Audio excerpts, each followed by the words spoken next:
Cuando llegues a una institución, llegues con la ilusión de expresarte na tua lingua na que fales sempre, pero non é tan fácil.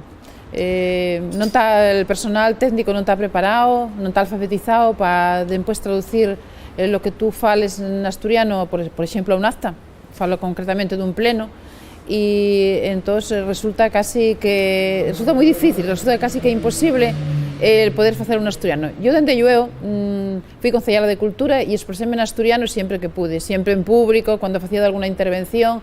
Agora, outra cosa era el pleno, porque entón tendría que facer yo de secretaria para poder pasar lo que lle les actes a allí, porque tienen que ir todo pues, tal cual se dice, y non están preparados los técnicos para esto. Era una dificultad añadida que a veces non piensas en ello.